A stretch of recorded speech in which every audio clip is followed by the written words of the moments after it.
Hello, नमस्ते दोस्तों। आप सभी का फिर से स्वागत है मेरे YouTube चैनल में। आशा करता हूँ आप सब अच्छे होंगे। आज हम लोग पढ़ेंगे बौद्ध धर्म के बारे में, जो आने वाले परीक्षाओं के दृष्टिकोण से बहुत ही महत्वपूर्ण है। तो आप लोग बने रहिएगा मेरे साथ, बिल्कुल भी कहीं मत जाइएगा। तो चलिए शुरुआत करते हैं।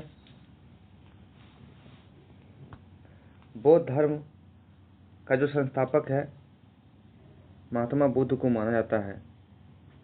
महात्मा बुद्ध को लाइट ऑफ एशिया के नाम से जाना जाता है। महात्मा बुद्ध को लाइट ऑफ एशिया के नाम से जाना जाता है। यह बौद्ध धर्म के संस्थापक थे। इनका जन्म 563 ईसा पूर्व में नेपाल के कपिलवस्तु क्षेत्र में लुम्बिनी नामक स्थान पे हुआ था। और इनके पिता कौन थे? सुधोधन थे, जो एक राजा थे। इनकी माता का नाम महामाया थी। पर माता की मृत्यु के बाद इनके जन्म के 7वें दिन में हो गई थी। इनकी माता की मृत्यु कब हो गए थे? जन्म के 7वें दिन में हो गए थे। और बुद्ध के बचपन का जो नाम थे सिद्धार्थ थे। ये सब इम्पोर्टेंट तथ्य है, आप लोग ये सब याद रखिएगा। चलिए आगे बढ़ते हैं। इनकी मृत्यु के बाद इनकी जो मौसी थी प्रजापति गौतमी ने बुद्ध का पालन किया था। इनकी माता की मृत्यु हो गई थी, बचपन में 7 दिन में थे। उसी अवस्था में गौतम बुद्ध के माता जो है स्वर्गवास प्राप्त हो गए थे। और उसके बाद इनके मौसी ने ही इनका लालन पालन किया और बड़ा किए। जन्म के दौरान एक साधु महाराज आए। उन्होंने भविष्यवाणी किया कि या तो ये क्या होंगे, चक्रवर्ती सम्राट बनेंगे या फिर आध्यात्मिक सन्यासी बनेंगे। जो ये दूसरी भविष्यवाणी थे, उन भविष्यवाणी उनके पिता को चिंतित करने लगे, सताने लगे कि अगर सन्यासी बन जाएंगे तो जो राजपाट है वह कौन संभालेगा। इसी के डर से महाराज जो उनके पिता सुधोधन थे, उन्होंने क्या किया कि अपने घर में ही सारी भोग विलास की वस्तुएं लाके हाजिर कर दिए। उन्हें घर से बिल्कुल ही पूरी दुनिया से, वास्तविक दुनिया से इन्हें अनजान रखा। सुधोधन ने सिद्धार्थ को हर सुख सुविधाएं प्रदान किया ताकि वह भोग विलास में लिप्त रहे और वैराग्य की ओर उसका ध्यान न जाए। लेकिन होना वही होता है जो किस्मत में लिखा होता है। इसी वजह से उनके पिताजी ने मात्र 16 वर्ष की आयु में उनका क्या किया? विवाह करवा दिया।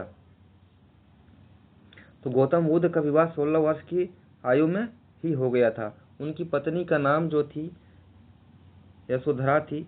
शादी के बाद उनका एक पुत्र हुआ जिनका नाम राहुल था। हम लोग थोड़ा सा क्विक रिवीजन कर लेते हैं। गौतम बुद्ध का जन्म 563 ईसा पूर्व में हुआ था। कहाँ पे हुआ था? नेपाल के लुम्बिनी में। उनके पिता का नाम सुधोधन था, माता का नाम महामाया और उनकी पत्नी का नाम यशोधरा थी। उनका लालन पालन करने वाली उनकी मौसी का जो नाम था वह यशोधरा। उनके मौसी का नाम प्रजापति गौतमी थी। ये सब चीजें आप लोग याद रखिएगा। एक दिन गौतम बुद्ध अपने सारथी के साथ रथ में बाहर परिभ्रमण के लिए निकला। उसने जीवन की 4 अवस्थाएं के देखा। इसी दौरान उसने क्या देखा? जीवन की 4 अवस्थाएं देखा। पहली अवस्था जो थी, एक बूढ़ा आदमी देखा। तो वह ऐसा इस तरह के लोग कभी नहीं देखे थे। तो अपने सारथी से पूछा कि यह क्या है? वो लंगड़ा लंगड़ा के चल रहा था। वो लंगड़ा लंगड़ा के क्यों चल रहा है? बोला कि महाराज वह क्या है, बूढ़ा हो गया है, बूढ़ा आदमी है, वह चल नहीं पा रहा है सही से। तो उसने पूछा कि क्या मैं भी ऐसा होऊंगा एक दिन? तो बोला कि जी हाँ, आप भी ऐसे अवस्था में पहुंचेंगे और मैं भी एक दिन वैसे अवस्था में पहुंचूंगा। तो उन्हें ये देख के थोड़ा आश्चर्य लगा। आगे थोड़ा दूर जाता है तो एक बीमार व्यक्ति दिखता है, तो जो बेड पे लेटा हुआ था। तो उसने पूछा कि ये बेड पे ऐसे क्यों लेटा हुआ है, पूरा खांस रहा था, क्या हुआ उनको? तो बोला कि वह व्यक्ति बीमार है, इसलिए इस तरह कर रहा है। थोड़ा दूर और आगे गया तो उसने क्या देखा कि एक शव को लेके जाते हुए देखा। इस घटना ने तो उनको अंदर से हिला के रख दिया कि आखिर ये क्या है। तो बोला कि वह व्यक्ति संसार को छोड़ के चले गए हैं, मृत्यु को प्राप्त हो गए हैं। तो सिद्धार्थ जो है उनके मन में एक आया कि क्या मैं भी एक दिन ऐसा ही मरूंगा। बोला कि जी महाराज, सबको एक दिन जाना ही पड़ता है, एक दिन मरना ही पड़ता है। तो इस घटना ने उसे अंदर से हिला दिया और उनके आचार व्यवहार दिशा में बहुत गहन चिंतन में पड़ गया। आगे जाके वो एक साधु देखे, उस साधु को देख के थोड़ा देखा कि वो साधु अंदर से शांत स्वभाव है, प्रसन्न चित्त है, एकदम शांत मुद्रा में बैठे हुए हैं। ये 4 घटनाक्रम जो है सिद्धार्थ के जीवन में काफी बदलाव लाते हैं। और वह अपने पिता के पास चले जाते हैं और वो बोलते हैं कि मैं भी, क्या है, कम्युनिकेशन वाद विवाद होता है कि मैं भी सन्यासी बनूंगा। उन्हें चारों अवस्थाओं में सबसे अच्छा लगा सन्यासी। तो वह सन्यासी के बनने के लिए अपने पिता से आज्ञा लेने गया, लेकिन उनके पिता ने आज्ञा नहीं दिया। बोला कि आप अगर सन्यासी बन जाओगे तो ये राजपाट सारा जो मेरा भी विरासत है वो कौन संभालेगा। फिर भी वह गौतम बुद्ध रिक्वेस्ट करने लगा कि नहीं, मैं सन्यासी बनूंगा। लेकिन राजा ने बोला कि मैं एक राजा हूँ, मैं तुम्हें आदेश देता हूँ, तुम्हें सन्यासी नहीं बनना है। लेकिन गौतम बुद्ध उनकी बात को उस समय नहीं टाल पाया। अंततः 29 वर्ष की आयु में रात के अंधेरे में बुद्ध जो है अपनी पत्नी, पुत्र और पिता को छोड़कर अपने पीरी घोड़े कंथक के साथ वन में चले जाते हैं। इस घटना को बौद्ध धर्म में महाभिनिष्क्रमण बोला गया है।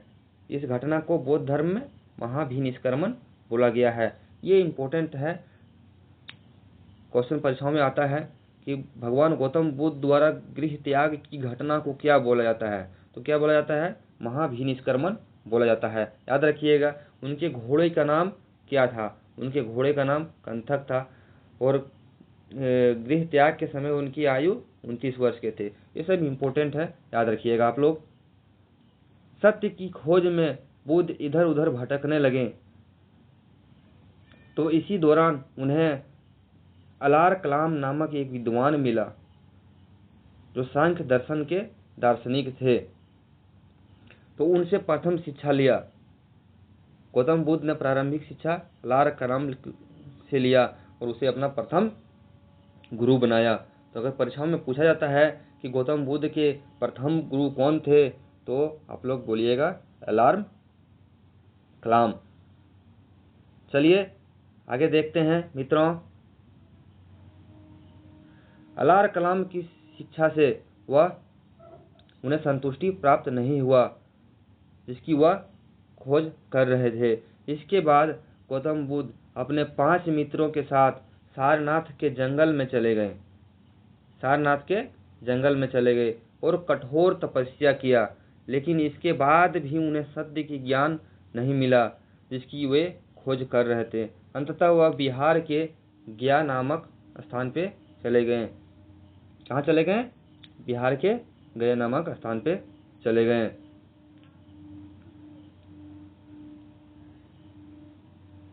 जहाँ बैसाख पूर्णिमा की रात को निरंजना नदी के तट पर एक पीपल वृक्ष के नीचे, जिसे बोधि वृक्ष के नाम से जाना गया, वहाँ पे उन्हें ज्ञान की प्राप्ति हुआ। किस वृक्ष के नीचे? पीपल वृक्ष के नीचे। इससे पहले हम लोग जैन धर्म में देखे थे कि भगवान महावीर को साल वृक्ष के नीचे ज्ञान प्राप्ति हुआ था, बराकर नदी के तट पर। यहाँ पे इनको किस नदी के तट पे ज्ञान की प्राप्ति हो रहा है? निरंजना नदी के तट पे वैशाख पूर्णिमा के दिन। ज्ञान प्राप्ति के दौरान सिद्धार्थ की जो आयु थी 35 वर्ष थी। 29 वर्ष की आयु में उन्होंने गृह त्याग किया था और 35 वर्ष की आयु में ज्ञान की प्राप्ति हुआ। प्रथम उपदेश, अब ज्ञान प्राप्त हो गया तो किसी को न किसी को तो उपदेश उन्हें देना ही था। तो प्रथम उपदेश ज्ञान प्राप्ति के बाद जो है अपना प्रथम उपदेश सारनाथ में दिया। कहाँ पे दिया? प्रथम उपदेश सारनाथ में दिया। इस घटना को धर्म चक्र परिवर्तन कहा गया। गृह त्याग की परिघटना को महाभिनिष्क्रमण बोला गया था और प्रथम उपदेश जो दिया इस घटना को धर्मचक्र परिवर्तन बोला गया है। यानी अब से परिवर्तन होगा। क्या होगा? परिवर्तन होगा। तो इसी को धर्म यानी धर्म का जो चक्र चल रहा था उसमें परिवर्तन होगा। यानी कि उपदेश दे के लोगों के मार्ग को, लोगों की जो समस्याएं थी उसमें परिवर्तन लाएंगे, लोगों को जीने का तरीके में परिवर्तन लाएंगे। यानी धर्म चक्र परिवर्तन बोला गया। आशा करता हूं आप लोगों को अच्छे से समझ में आ रहा होगा। चलिए आगे हम लोग देखते हैं। उसके बाद वैशाली गए। वैशाली में उसने लिच्छवियों को शिक्षा दिया। फिर वही बुद्ध ने आनंद के कहने पर महिलाओं को संघ में प्रवेश की अनुमति दी। तो सर्वप्रथम जो प्रजापति गौतमी संघ में शामिल हुई थी, जो उनकी मौसी थी प्रजापति गौतमी, सर्वप्रथम वही संघ में शामिल हुई थी। बुद्ध अपने शिष्य चंद के यहाँ पावा पहुंचे। उनके एक शिष्य थे चंद के यहाँ, वह पे कहाँ पहुंचे? पावा पहुंचे। पावापुरी जिसे बोलते हैं। पावा से बुद्ध कुशीनगर गए और सुभद्र को अपना अंतिम उपदेश दिया। भगवान गौतम बुद्ध ने अपना अंतिम उपदेश सुभद्र को दिया था। और 483 ईस्वी पूर्व में हिरण्यावती नदी के किनारे कुशीनगर में बुद्ध की मृत्यु हो गई। इस घटना को महापरिनिर्वाण बोला गया। ये जो घटनाएं उनकी घट रहे हैं उनके जीवन में, उसे कुछ न कुछ नाम से हम लोग देखते हैं, कोई न कोई नाम से जोड़ा गया है। पहली घटना गृह त्याग को महाभिनिष्क्रमण बोला गया है। उसके बाद जो उन्हें ज्ञान की प्राप्ति होता है उसे धर्म चक्र परिवर्तन बोला गया है। और यह निर्वाण प्राप्ति की घटना को महापरिनिर्वाण बोला गया है। ये सब बहुत ही इम्पोर्टेंट है दोस्तों, आप लोग अवश्य याद रखिएगा इस घटना चक्र को। बुद्ध के मृत्यु के बाद उनके जो अस्थि थे वो 8 जगहों पे भेजे गए जहाँ पे स्तूप बनाए गए।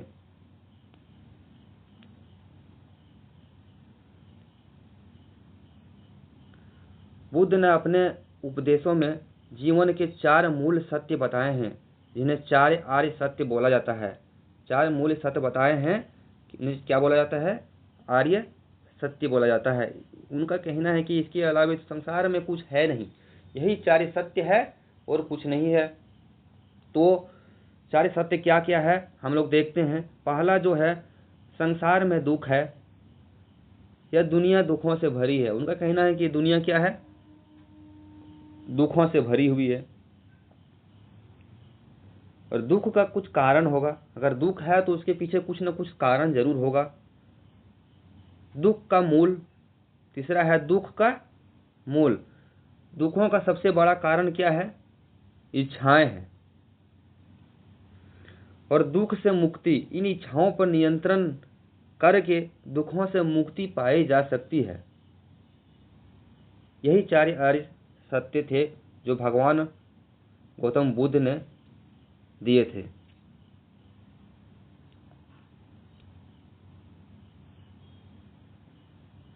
उसने 8 अष्टांगिक मार्ग दिए। 8 मार्ग दिए, उन्हें अष्टांगिक मार्ग बोला जाता है। वो है आपका सम्यक दृष्टि, सम्यक संकल्प, सम्यक वाक, सम्यक कर्मा, सम्यक अजीव, सम्यक व्यायाम, सम्यक स्मृति और सम्यक समाधि।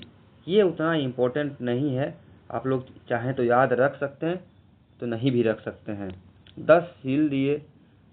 बौद्ध धर्म में निर्वाण प्राप्ति के लिए सदाचार नैतिक जीवन पर बल दिया। सदाचार नैतिक जीवन पे बल दिया गया है।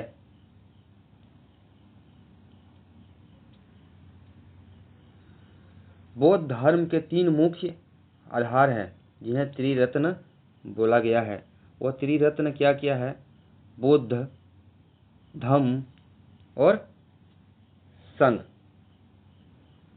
बुद्ध जीवन से जुड़े कुछ प्रतीक चिन्ह हैं, वो हम लोग को देख लेना है। उनकी जन्म जो है एक कमल या साढ़ के रूप में माना जाता है। गृह त्याग जो है घोड़ा के रूप में, प्रतीक चिन्ह के रूप में माना जाता है। अपने घोड़े के साथ निकला था, गृह त्याग किया था, इसलिए उनके गृह त्याग की घटना को जो है चिन्ह घोड़ा माना जाता है। ज्ञान और पीपल यानी बोधि वृक्ष के नीचे, पीपल वृक्ष के नीचे प्राप्त किए थे, तो उनकी घटना को ज्ञान चक्र पीपल से जोड़ा जाता है।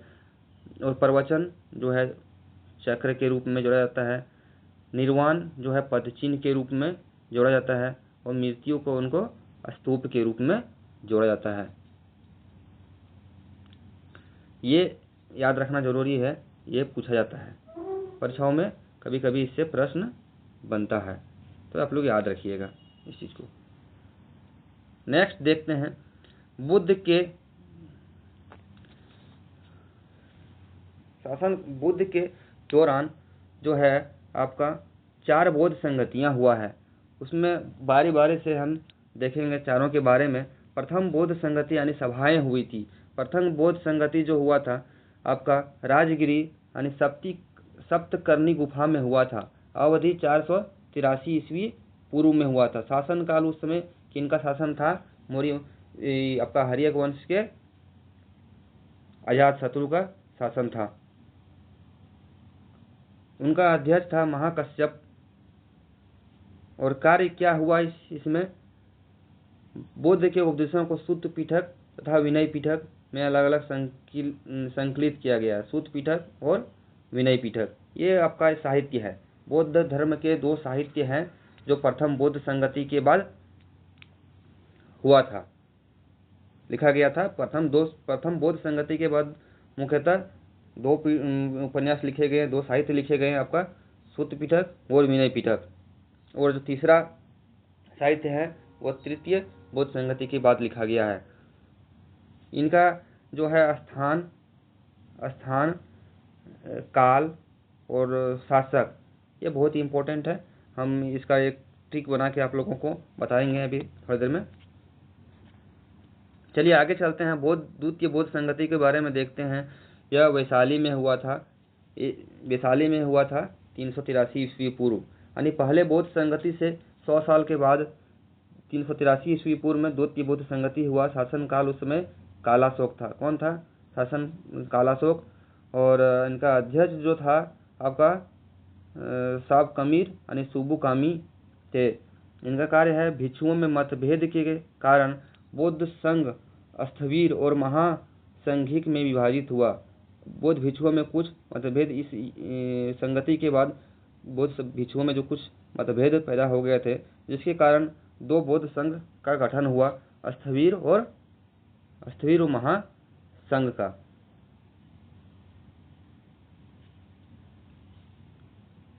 चलिए नेक्स्ट तृतीय बौद्ध संगति के बारे में हम लोग देखते हैं। ये तृतीय बौद्ध संगति कहाँ पे हुआ था? आपका पाटलिपुत्र में हुआ था। अवधि 250 ईस्वी पूर्व में हुआ था। कब हुआ था दोस्तों? 250 ईस्वी पूर्व में हुआ था। इनके शासनकाल कौन थे? अशोक थे। और अध्यक्ष इनका मोगलीपुत्र तीस था। कार्य इसमें अभिधम्म पीठक, जो तीसरा जो पीठक था वह तृतीय बौद्ध संगति में हुआ था। यानी 3 साहित्य, बौद्ध धर्म में 3 साहित्य हुए हैं, उसमें तीसरा अभिधम्म पीठक तीसरे बौद्ध संगति के बाद हुआ है।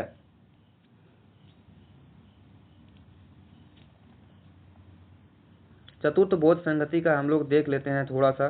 ये कुंडल वन कश्मीर में हुआ था, लगभग ईसा के प्रथम शताब्दी में। शासन काल कनिष्क थे। इनके शासक जो राजा थे वो कनिष्क थे। अध्यक्ष वसुमित्र थे।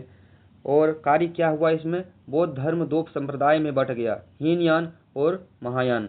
अब हम लोग हीनयान और महायान में क्या विभिन्नताएं हैं उसके बारे में चर्चा करेंगे। दोनों में क्या डिफरेंस है उसके बारे में चर्चा करेंगे। उससे पहले हम लोग थोड़ा इनके बौद्ध संगतियों को याद रखने के लिए एक ट्रिक देख लेते हैं। दोस्तों 4 बौद्ध संगतियां हुआ है। कितने बौद्ध संगति हुआ है? 4 बौद्ध संगति हुआ है। दूसरा तीसरा। इनके जो कार्यकाल है थोड़ा सा हम लोग को याद रखने का है। प्रथम वाला 483 ईस्वी पूर्व में हुआ है। दूसरा जो हुआ है पूरा 100 साल के बाद हुआ है, 383। चौथा जो हुआ है आपका प्रथम शताब्दी में हुआ है और तीसरा 255 में हुआ है। इनको याद रखिएगा थोड़ा सा तो हो जाएगा। पहले 483, फिर 100 साल के बाद 383, फिर 255 और इस दो एक याद रखेंगे तो दूसरा याद रह जाएगा 100 साल के बाद, और चौथा तो याद रह जाएगा प्रथम शताब्दी में। 255 इसको आप लोग याद रख लीजिएगा।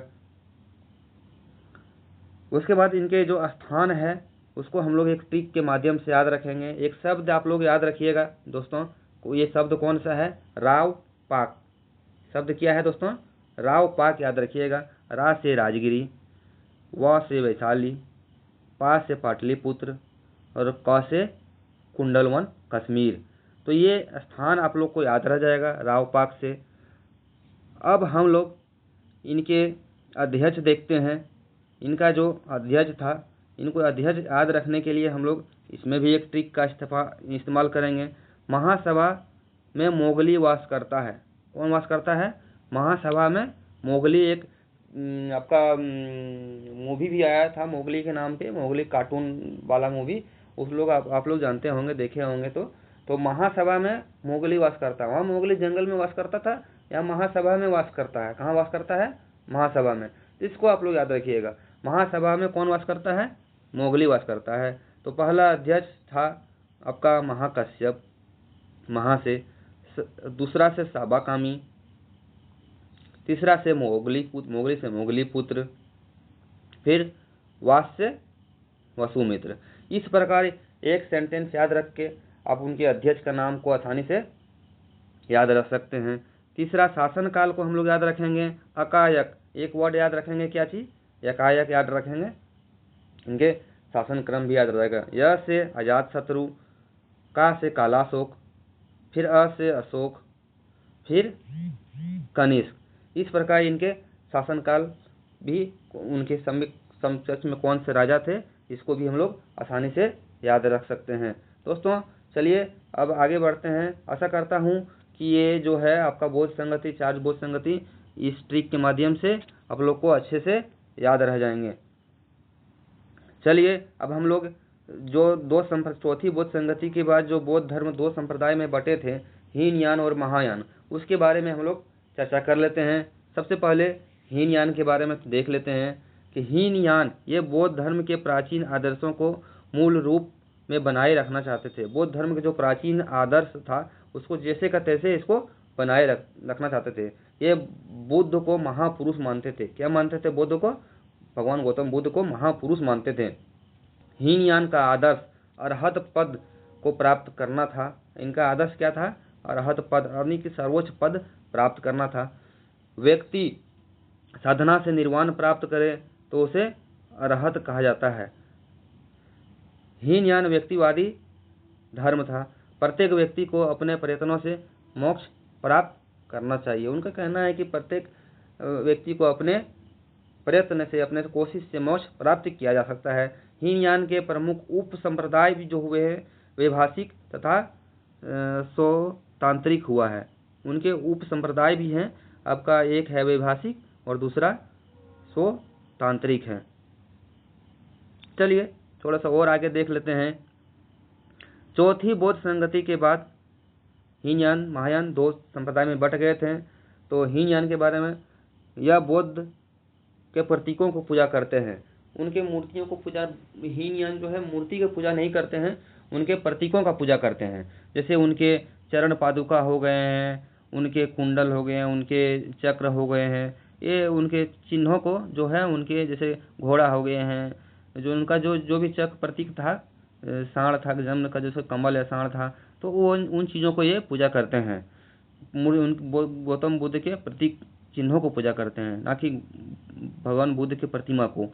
इनके ग्रंथ पाली भाषा में रचे गए थे। इनका ग्रंथ जो भी ग्रंथ हुए हीनयान में, जो भी ग्रंथ हुआ वो किस भाषा में रचे गए थे? पाली भाषा में। ये कर्म एवं धर्म में विश्वास करता है। इनका मानना है कर्म करिए अच्छा और धर्म करिए अच्छा, उन्हीं चीज़ों में इनका विश्वास था। अब हम लोग महायान के बारे में देख लेते हैं। यह नवीन रूप है। महायान क्या है? यह नवीन रूप है। यह सरल मार्ग है।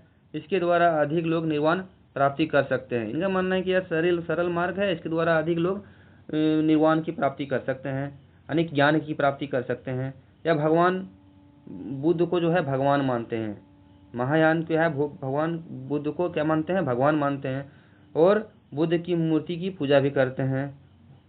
हीनयान हम लोग देखें कि बुद्ध के प्रतीकों की पूजा करते हैं, जबकि यहाँ पे महायान में क्या आ रहा है कि मूर्ति का पूजा करते हैं। तो क्वेश्चन बन सकता है दोस्तों इसमें, जैसे कि मूर्ति की पूजा कौन संप्रदाय करते हैं, हीनयान या महायान। तो क्वेश्चन बन सकता है यहाँ से, और दोनों संप्रदाय करते हैं, आपकी कोई संप्रदाय नहीं करते हैं। तो आप लोग को याद रखना है इस चीज़ को। इसके जो भाषा थे, इनके ग्रंथ जो लिखे गए थे किस भाषा में लिखे गए थे, संस्कृत भाषा में लिखे गए थे। हीनयान के ग्रंथ पाली भाषा में लिखे गए थे, और इनके ग्रंथ किस में लिखे गए थे, संस्कृत भाषा में लिखे गए थे। याद रखिएगा ये सब चीज़ें। अब कुछ बौद्ध साहित्य हुए हैं, उसके बारे में हम लोग चर्चा कर लेते हैं। महात्मा बुद्ध के महापरिनिर्वाण के उपरांत जो आयोजित विभिन्न बौद्ध संगतियां हैं उसको संकलित किया गया है। बौद्ध संगति जो भी हुए हैं उनको संकलित किया गया है, और कुछ साहित्य का हम लोग देखे हैं संगतियों के दौरान, बौद्ध संगतियों के दौरान, कि कुछ साहित्य का रचना भी हुआ। तो त्रिपिटक ये मूल रूप से पाली भाषा में रचे गए थे। ये मूल रूप से किस में रचे गए थे, 3 पीठक जो थे हम लोग देखें कि पहला और दूसरा जो पीठक का स्थापना हुआ था तो वह पहले बौद्ध संगति में हुआ था, और तीसरे जो पीठक का स्थापना हुआ वह तृतीय बौद्ध संगति में हुआ। इसमें प्रथम विनय पीठक में है, इसमें भिक्षु और भिक्षुनियों के आचरण संबंधी नियम है, और सूत पीठक में इसमें बौद्ध धर्म के उपदेशों को संकलित किया गया है। बौद्ध धर्म में जितना उपदेश दिया गया है उसे संकलित किया गया है सूत पीठक में। अभिधम्म पीठक में इसमें बौद्ध धर्म के जो है दार्शनिक, जो जितने भी दार्शनिक हैं उनकी व्याख्याएं की गई है, और इसका सबसे महत्वपूर्ण भाग कथा वस्तु है। और देख लेते हैं इनके कुछ और भी बौद्ध साहित्य हुए हैं। अन्य बौद्ध ग्रंथ जो है उसको किस में लिखे गए हैं, जो पाली भाषा में लिखे गए हैं। आपका अन्य बौद्ध ग्रंथ जो पाली भाषा में लिखे गए हैं, मिलिंद पनोह। हम लोग आपका यूनानी शासन जो मिनांडर था वो भारत पे जब आक्रमण किए थे, आपका पूर्वोत्तर काल के शासन के दौरान मिनांडर यूनानी शासक एक क्या थे, मिनांडर आपका यूनानी शासक था। मिनांडर कौन थे, यूनानी शासक थे, भारत पे हमला किए थे, लेकिन आक्रमण किए थे, लेकिन वो कामयाब नहीं हुए, और बौद्ध भिक्षु नागसेन से वाद विवाद के बाद क्या हुए, बौद्ध धर्म को एक्सेप्ट कर लिए थे। बौद्ध मत जो है, इनकी वार्ता का जो वर्णन है बौद्ध भिक्षु नागसेन और मिनांडर दोनों के बीच में वाद विवाद का जो वर्णन है वह मिलिंद पनोह में लिखा गया है। वो वीडियो अगर आप लोगों ने नहीं देखा है तो कृपया हिस्ट्री का प्लेलिस्ट में जाके वो वीडियो देख सकते हैं। आशा करता हूँ अभी तक आप लोगों को बहुत अच्छी तरह से मेरा ये वीडियो है आप लोगों के माइंड में सेट हो गया होगा, और याद भी हो गया होगा बहुत हद तक, और 1-2 बार और देखिएगा तो बहुत अच्छी तरह से याद हो जाएगा। तो इनका और एक है दीपवंश, जो सिंघल द्वीप। दीपवंश क्या है, सिंघल द्वीप कहाँ पे है, श्रीलंका के इतिहास पर प्रकाश डालने वाला 4th शताब्दी में रचित यह पहला ग्रंथ है। ठीक ना, 4th शताब्दी में रचित पहला ग्रंथ है। दीपवंश पूछ सकता है कि दीपवंश किसके इतिहास के बारे में है। यह सिंघल द्वीप के इतिहास के प्रकाश डालने वाला ग्रंथ है। सिंघल द्वीप तो अभी फिलहाल कहाँ है, श्रीलंका में है। दीपवंश, द्वीप से याद रखिएगा, दीपवंश तो सिंघल द्वीप, आप लोग को याद करने में आसानी होगा। तो चलिए आगे देखते हैं दोस्तों।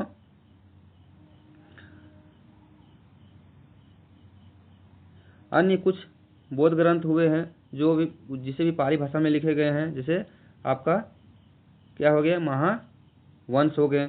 इस ग्रंथ में मगध के राजाओं को क्रमबद्ध कि उनके शासनकाल को जो कैसे कैसे शासन क्रमबद्ध सूची में मिलती है महावंश में। इसकी रचयिता जो है आपका मदंत महानाम है, और 5वीं से 6ठी शताब्दी में इनका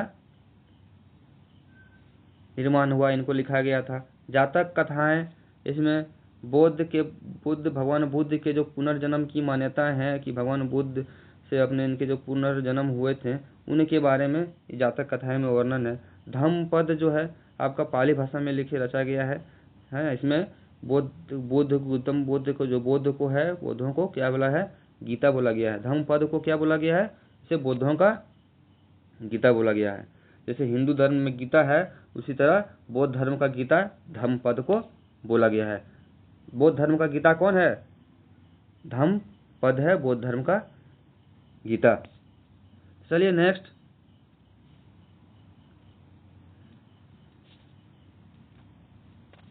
देख लेते हैं, थोड़ा सा और बचा हुआ है। महात्मा बुद्ध के महापरिनिर्वाण के उपरांत जो है बौद्ध संगतियां में संकलित किया गया है, उसमें से एक साहित्य आपका क्या है? बौद्ध चरित है। ये इसे इसकी रचना जो है संस्कृत भाषा में है। एक ही एकमात्र ऐसा साहित्य है जिसकी रचना संस्कृत भाषा में किया गया है, वह है बौद्ध चरित। इसे अश्वघोष द्वारा लिखा गया है। कभी कभी परीक्षा में क्वेश्चन आता है दोस्तों कि इसके रचनाकार कौन है। बुद्ध चरित्र का तो हमेशा प्राय परीक्षा में मैंने देखा है, बहुत सारे क्वेश्चनों एग्जामों में ये क्वेश्चन आते हुए। तो आप लोग इसका नाम याद रखिएगा, बुद्ध चरित्र का रचयिता अश्वघोष है। यह एक महाकाव्य है। इसमें बुद्ध के जीवन वृत्त और उनकी शिक्षाओं का वर्णन है। इसे बौद्धों का रामायण बोला गया है। तो बौद्धों का रामायण किसे बोला गया है? बुद्ध चरित्र को बौद्धों का रामायण बोला गया। इससे पहले हम थोड़ा देर पहले बुद्धों का गीता किसे बोला गया है अब वो भी देखें। तो आशा करता हूँ आप लोगों को ये वीडियो बहुत अच्छा लगा होगा। कृपया आप लोगों से एक रिक्वेस्ट है कि एक सब्सक्राइब कर दीजिएगा दोस्तों। अगर सब्सक्राइब नहीं कर कीजिएगा तो कम से कम एक लाइक ज़रूर कर दीजिएगा। धन्यवाद। चलिए मिलते हैं नेक्स्ट वीडियो में। Thank you.